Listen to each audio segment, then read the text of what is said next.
प्रतिलेखन संख्या 101, speed 100 words पर मिनट स्टार्ट। अध्यक्ष महोदय, प्रारंभिक दौर के भारतीय राष्ट्रवादी नेताओं का विश्वास था कि राजनीतिक मुक्ति के लिए सीधे संघर्ष का कार्यक्रम इतिहास की कार्यसूची में अभी नहीं था। कार्यसूची में था राष्ट्रवादी भावना का पैदा किया जाना, उसे गहन करना, राष्ट्रवादी राजनीति के दायरे में भारतीय जनता को अधिक संख्या में लाना और उन्हें राजनीति और राजनीतिक आंदोलन और संघर्ष के लिए प्रशिक्षित करना। इस दृष्टि से पहला महत्वपूर्ण कार्य था राजनीतिक प्रश्नों में जनता की रुचि उत्पन्न करना और देश में जनमत का संगठन।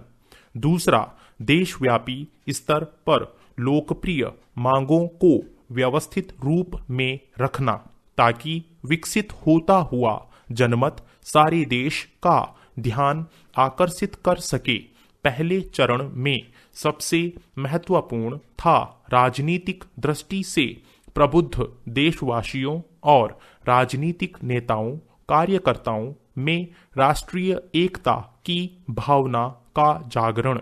प्रारंभिक दौर के राष्ट्रवादी इस तथ्य के प्रति पूर्णतया सतर्क थे कि भारत निर्माण की प्रक्रिया में है भारतीय राष्ट्रीयता धीरे धीरे अस्तित्व में आ रही थी, अतः यह मानकर नहीं चला जा सकता था कि इसकी सिद्धि हो गई है।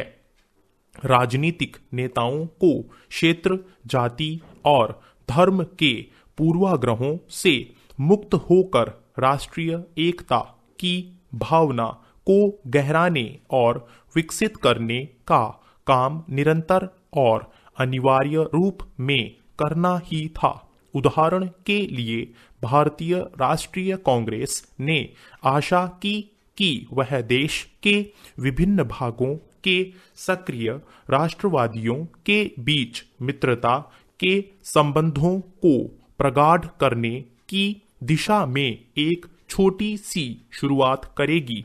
प्रारंभिक दौर के राष्ट्रवादियों ने अपनी आर्थिक और राजनीतिक मांगों को इस दृष्टि से तैयार किया था ताकि वे भारतीय जनता को एक समान आर्थिक और राजनीतिक कार्यक्रम के आधार पर संगठनबद्ध कर सके। पैरा संभवतया प्रारंभिक दौर के राष्ट्रवादियों को सबसे महत्वपूर्ण राजनीतिक काम उनका साम्राज्यवाद का आर्थिक विवेचन था। उन्होंने उस वक्त के आर्थिक शोषण के तीनों रूपों यानी व्यापार, उद्योग और वित्त पर नजर रखी। वे अच्छी तरह समझ गए कि ब्रिटेन के आर्थिक साम्राज्यवाद के पीछे सार दृष्टि भारतीय अर्थव्यवस्था को ब्रितानी अर्थव्यवस्था के अधीन रखना है। उन्होंने औपनिवेशिक अर्थव्यवस्था के मूलभूत लक्षणों को विकसित करने के ब्रितानी प्रयत्न का जोरदार विरोध किया। उन्होंने उपनिवेशवादी ढांचे पर खड़ी सरकार की प्राय सभी आर्थिक नीतियों के विरोध में प्रभावशाली आंदोलन आयोजित किए। अलावा इसके उन्होंने आर्थिक जीवन के प्रत्येक क्षेत्र में यह पैरवी की कि भारत पर ब्रिटेन की आर्थिक अधीनस्थता कम की जाए, यहाँ तक कि उसे समाप्त कर दिया जाए। इस दौर के राष्ट्रवादियों ने भारत की बढ़ती हुई गरीबी की चर्चा अपने लेखों और भाषणों में निरंतर की और उसे ब्रिटेन द्वारा भारत के आर्थिक शोषण से जोड़ा। दादा भाई नौरोजी ने इशारा किया कि भारतवासी मात्र परजीवी दास थे। वे अमेरिकी गुलामों से भी बदतर थे क्योंकि उनकी देखरेख उन अमेरिकी मालिकों द्वारा की जाती थी जिनकी वे संपत्ति थे।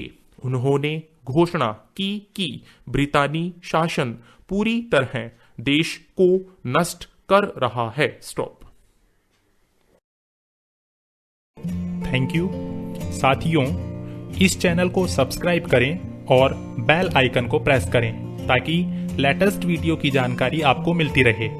गति बढ़ाने के लिए नियमित अभ्यास करें। इस चैनल पर 80, 100, 120, 140 और 160 शब्द प्रति मिनट की गति से डिक्टेशन उपलब्ध हैं, जिनका आप स्वयं भी लाभ लें और अपने मित्रों को भी शेयर करना न भूलें। डिक्टेशन अच्छा और बुरा लगा तो लाइक और डिसलाइक अवश्य करें।